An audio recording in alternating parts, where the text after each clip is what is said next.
ආයුබෝවන් සුබ දවසක් කියලා සියලු දෙනාම ආදරෙන් පිළිගන්නවා මගේ YouTube channel එකට. අද මම කරන්න යන්නේ හුඟ දෙනෙක් මගෙන් ඉල්ලපු වීඩියෝ එකක්. ඉතින් ඔයාලගේ ෆෝන් එකට මෙන්න මේ වගේ messages ඇවිල්ලා තියෙනවද කියලා බලන්න. ඉතින් මම අද කියලා දෙනවා මේ වගේ message වල තියෙන link ව්‍යාජයේවද සත්‍යයේවද කියලා අඳුරගන්න විදිය සහ මේ වගේ link එකක් ආවම මොකද්ද කරන්න ඕන කියලා. ඉතින් ඔයාලට මතක් කරන්න කැමතියි වීඩියෝ එකේ මුල ඉඳන්ම රැඳී ඉන්න ඒ වගේම වීඩියෝ එක හොඳ නම් යාළුවන්ටත් බලන්න ෂෙයා කරන්න යාළුවත් මේ වගේ දේවල් වලට අහු වෙන කලින් ඒ වගේම මගේ channel එකත් subscribe කරගෙන යන්න ඔයාලට මොන හරි අදහසක් තියෙනවා නම් යටින් comment එකක් දාන්න. එහෙනම් අපි යමු වීඩියෝ එකට. ඉතින් මම ඔයාලට අද මුලින්ම කියන්නේ ඇවිල්ලා තියෙන ඩොමේන් එකෙන් කොහොමද මෙන්න මේ මැසේජ් එකේ තියෙන ලින්ක් එක වෙබ්සයිට් එක හරි එකක්ද වැරදි එකක්ද කියලා අඳුර ගන්න ආකාරය.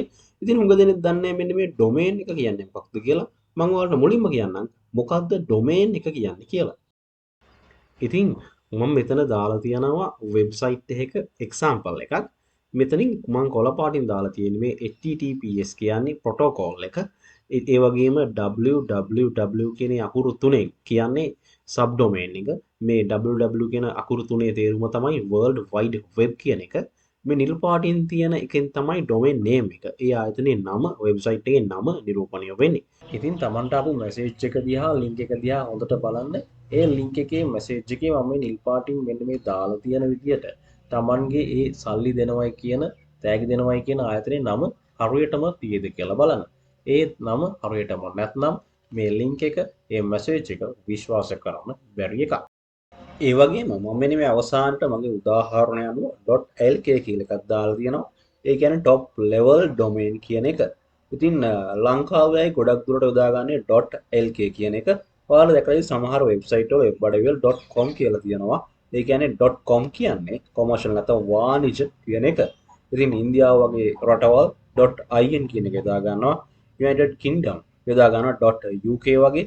ඉතින් United States නැත්නම් ඇමරිකාව යොදා ගන්නවා .us කියන එක. ඒ තමන්ගේ රටට අදාළ country code එක top level domain කියන මේ අවසානෙට යොදා ගන්නවා. ඉතින් තමන්ට තේරුම් ගන්න පුළුවන් තමන්ට ආපු link එකේ තියෙන්නේ මේ වගේ විශ්වාස කළ හැකි එකක්ද නැද්ද කියලා. ඒ වගේම තමන්ගේ වෙබ්සයිට් එකේ URL එකේ ඇවිල්ලා තියෙන link එකේ අනවශ්‍ය විදියට ඇතුලේ මැද ඉලක්කම් ප්‍රශ්නාර්ථ ලකුණු වගේ තියෙනවා නම් ඒ වෙබ්සයිට් උත් අපිට විශ්වාස කරන්න බැරි වෙබ්සයිට් විදියට ගණනවා. ඉතින් මම මෙන්න මේ කියපු දේවල් වලින් ඔයාලට ෆේක් වෙබ්සයිට් එකක් මොකක්ද කියලා අඳුර ගන්න පුළුවන් වෙයි කියලා මම හිතනවා. ඉතින් මගේ channel එක subscribe කරන්න වීඩියෝ එක හොඳ නම් යාළුවන්ට බලන්න share කරන්න. ඒ වගේම අවසානට මතක් කරන්න කැමතියි මේ වගේ වෙබ්සයිට් අනවශ්‍ය links වලට යන්න එපා. official website එකේ මොකක් හරි දෙනවා නම් ඒක විතරක් ගන්න. මොකද මේ වගේ වට ගිහිල්ලා විශේෂයෙන් ඔයාලා Tamanගේ එන account numbers ඒ වගේම Tamanගේ එන OTP one time password කිසිම කෙනෙකුට ලබා දෙන්න එපා. එහෙම වුණොත් Taman ලොකු අමාරුවක වැටෙන්නේ. ඉතින් මේ වගේම තවත් වීඩියෝ එකකින් හම්බෙන බලාපොරොත්තු වෙන්න ඔයාලගෙන් සමු ගන්නවා. ඔයාලට සුබ දවසක් වේවා.